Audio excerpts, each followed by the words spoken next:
push the button. That's good.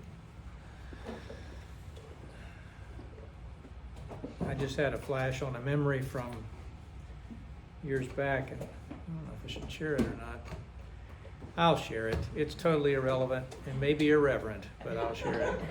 Oh, we like those. Some of you will remember, most of you here will remember when a time when I was young and the nuclear threat was the big thing, right? And the fear was, somebody's going to push the button. And if somebody pushes the button, everybody's going to push the button, and it's going to be all over, right? Sometimes my wife and I get so frustrated with what we see happening around us that is outside of our control, but in the control of other people, that we say maybe they should have pushed the button. So anyway, I don't know. Good morning. Good morning. Good morning. Often when I'm preparing to deliver a message, something like this morning's message, I will do my study and do my work and make a decision about kind of what I'm going to, what passage I'm going to speak about, and maybe a little bit about the core of the message. But then I'll let things sit for a while.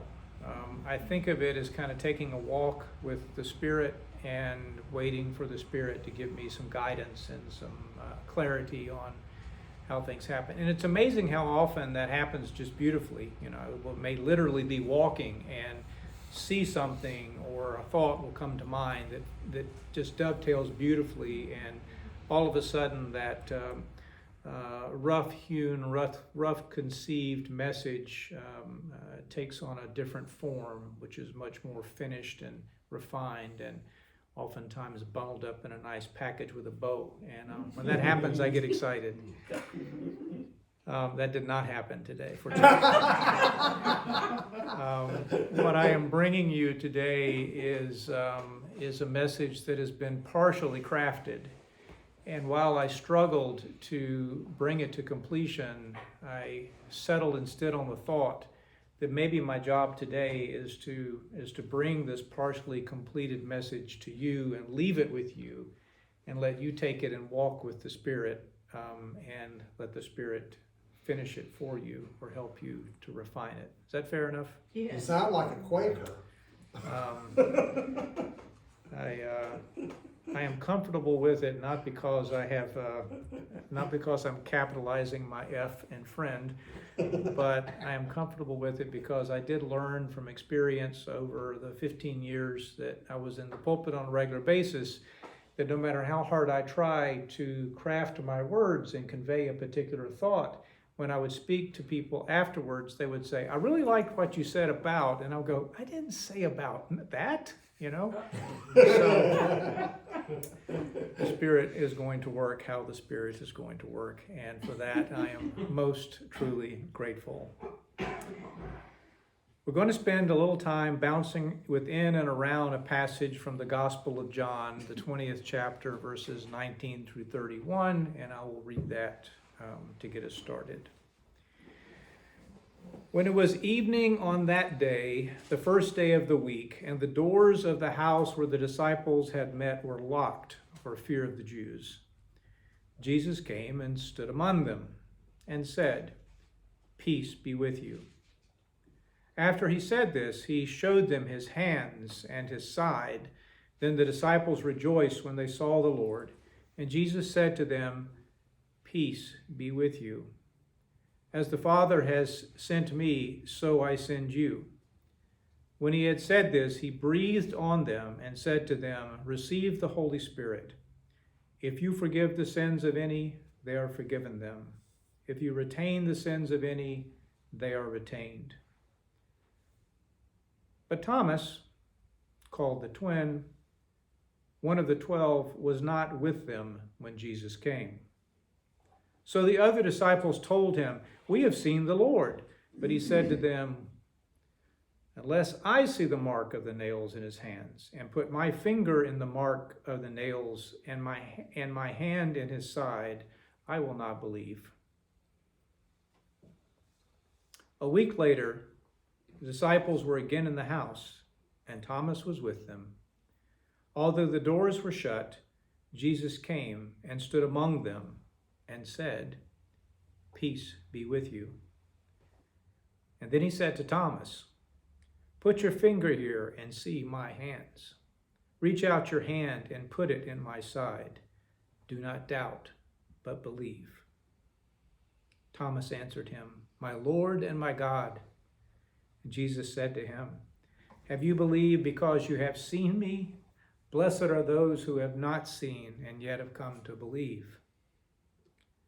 Now, Jesus did many other signs in the presence of his disciples, which were not written in this book, but these are written so that you may come to believe that Jesus is the Christ, the Son of God, and that through believing in him, you may have life in his name.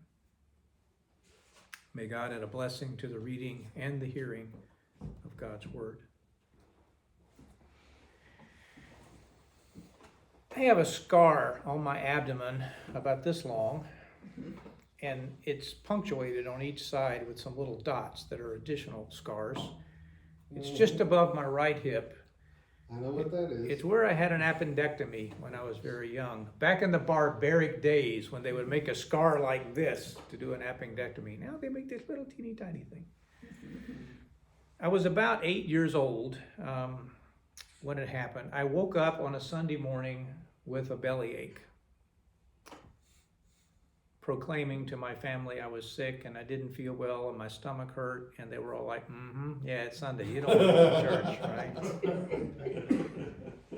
And so after struggling a bit, and I think it was my mother who decided that I maybe was telling the truth. They took my temperature. I didn't have a fever. Nothing else seemed to be wrong, but she believed me enough that she let me stay home.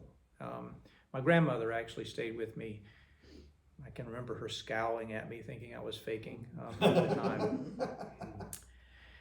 As the day went on, I didn't get any better. I still wasn't running a fever. I was finally threatened with, if you don't get better, if you don't get up out of the bed and get better, we're going to take you to the emergency room. And I was like, whatever. So I went to the emergency room. I was examined by the doctors there.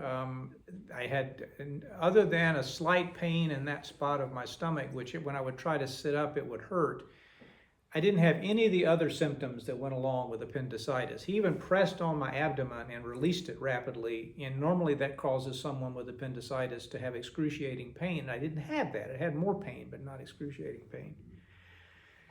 And so at some point later that evening, they decided that, well, we can either wait till tomorrow or we can go ahead and do kind of an exploratory operation and see what's going on.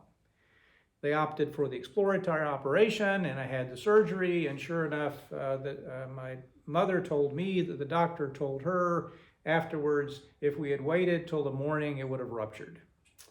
So, and that would have been a mess. Might have cost me my life, who knows, back in those days of barbaric medicine. It still could cost your life. Yeah, it could, absolutely. So I have that scar, and I just shared with you a story, and you learned a little about me, and you learned a little about my mom, bless her heart. You learned a little about my grandmother, bless her heart.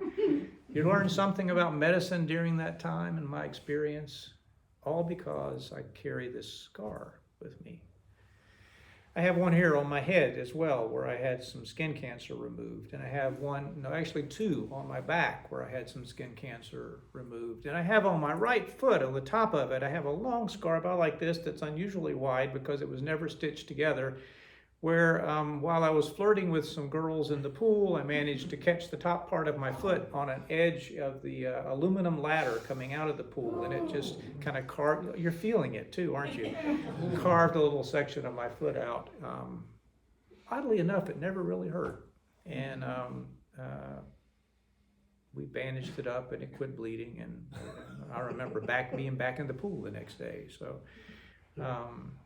we all have scars, right? And those scars have these stories. They carry with them pieces of our life, little moments of who we are. And I guess I'll get back to my notes here. I'm having such a good time.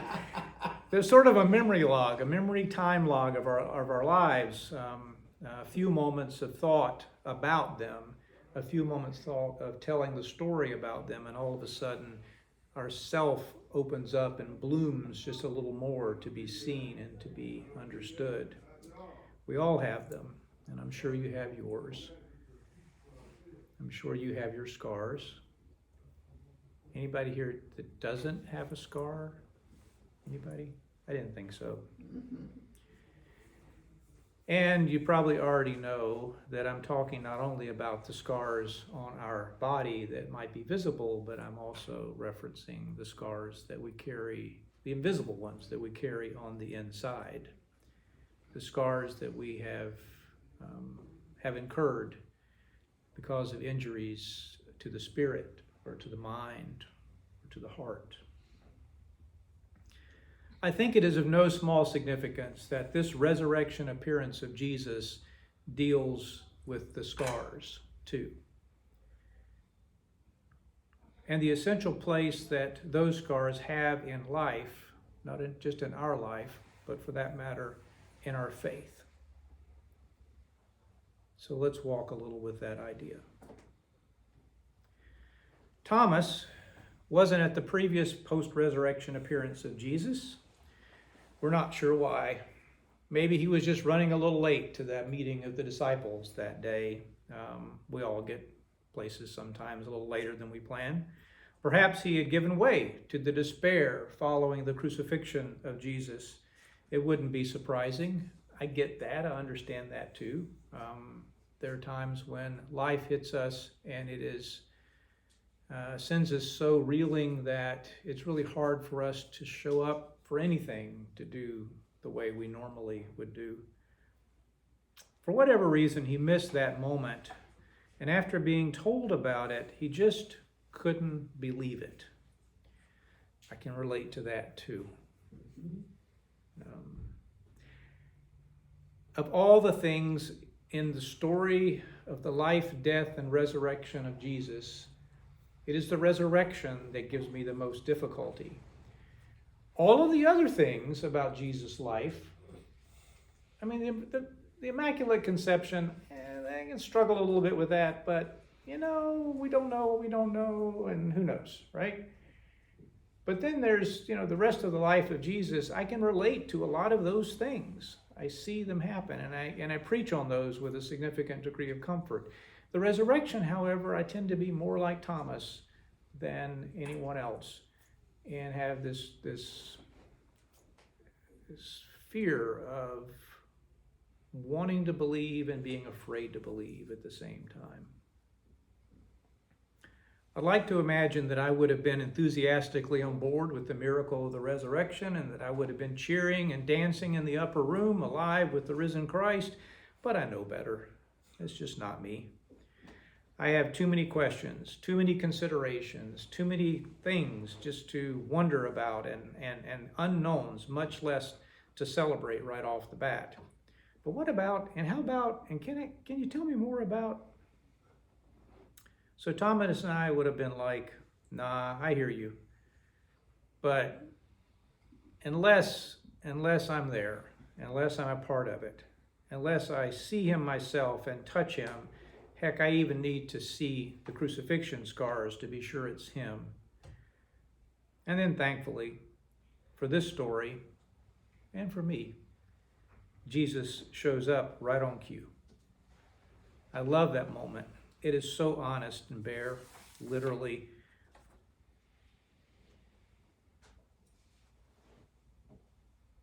A week later, his disciples were again in the house, and Thomas was with them. All the doors were shut. Jesus came and stood among them and said, "Peace be with you."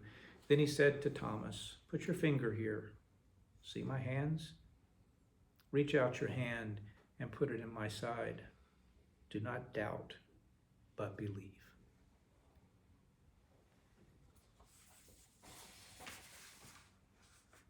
He showed them his scars. Thomas saw his scars and believed. And I would tell you that Jesus saw Thomas' scars as well. where he stood there facing his doubt and all that lay behind it. We don't know what caused that. We really don't. But I know what causes my doubt if I stop long enough and ask myself, why am I afraid? Why am I uncertain? Why am I fearful? Why am I too timid? Why am I cowering? It's the scars that I bring to that moment.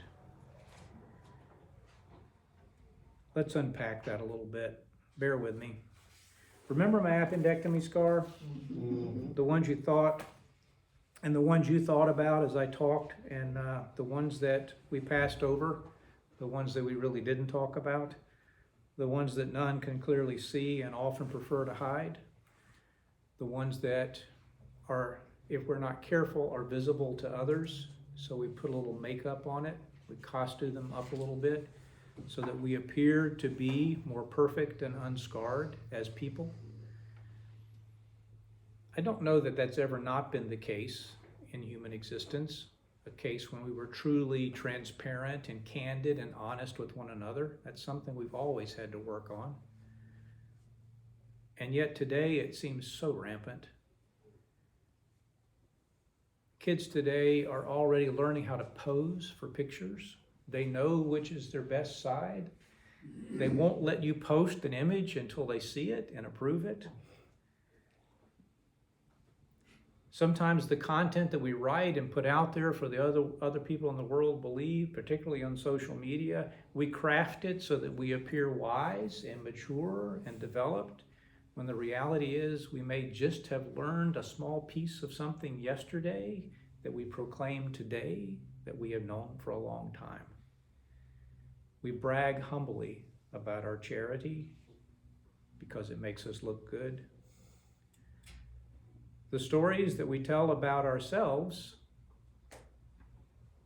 in meeting are usually stories that are designed to put our best foot forward.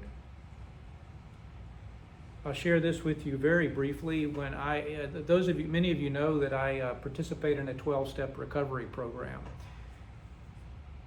I was a minister and had spent a lot of time in the church conducting and participating in various church meetings. And then my world blew apart. And I found myself sitting in 12-step meetings. It was very natural for me to compare and contrast the two. And what I discovered was that because of the rawness of the consequences of anything other than honesty, the level of honesty and transparency that was present in those meetings was shocking. I remember listening to a man genuinely share about his struggle with the lust he was having for his stepdaughter of 16 years of age, and asking for support for that, and getting support, experience, strength, and hope. I remember people sharing about that they barely showed up for a meeting because what they really wanted to do was to go find the dealer on the street corner right before they got there. And I couldn't help but think, could these people, could I, share that kind of candid human transparency, our scarred and malformed selves, in a church Sunday school class? Or in a meeting? Somehow we've formed ourselves and organized our communities too much that where we want to be seen as proper, we want to put our best foot forward. But then I remember what William Sloane Coffin Jr. said. We put our best foot forward, but it's the other one that needs attention. My oldest granddaughter had the opportunity to sing for a pageant when she was about 8 years old. She's 15 now. At 8 years old, same age I was when I had my appendectomy,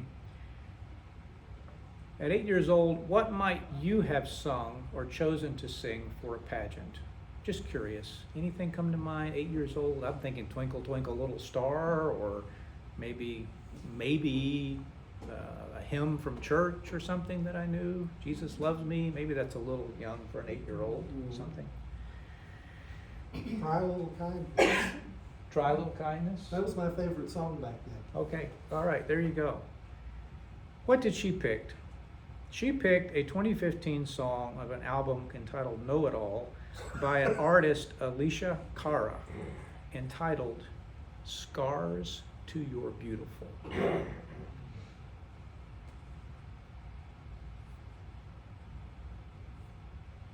My 8-year-old granddaughter stood on the stage, an audience full of adults and children, and sang the song that had these lyrics.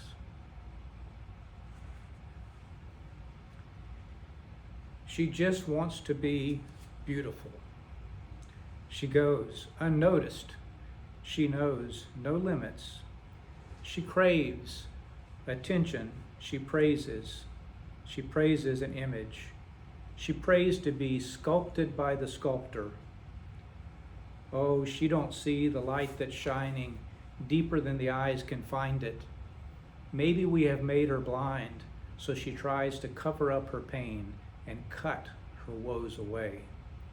'Cause cover girls don't cry after their face is made. But there's a hope that's waiting for you in the dark. You should know you're beautiful just the way you are. You don't have to change a thing. The world could change its heart. No scars to your beautiful. We're stars and we're beautiful. And you don't have to change a thing. The world could change its heart. No scars to your beautiful. We're stars and we're beautiful. She has dreams to be an envy, so she's starving. You know, cover girls eat nothing. She says beauty is pain and there's beauty in everything. What's a little bit of hunger? I could go a little while longer. She fades away. She don't see her perfect. She don't understand she's worth it, or that beauty goes deeper than the surface. So to all the girls that's hurting, let me be your mirror. Help me see a little bit clearer the light that shines within. There's a hope that's waiting for you in the dark. You should know you're beautiful just the way you are, and you don't have to change a thing. The world could change its heart. No scars to your beautiful. We're stars and we're beautiful. And you don't have to change a thing. The world could change its heart. No stars to your beautiful. We're stars and we're beautiful. That moment when Jesus showed up the second time in the room and stood face to face to Thomas, that moment of resurrection is a message that says to us, there are no scars to your beautiful, Thomas. You're beautiful just the way you are. And the gospel is so deeply a message about God's grace and love coming to each of us and accepting and welcoming us just the way we are.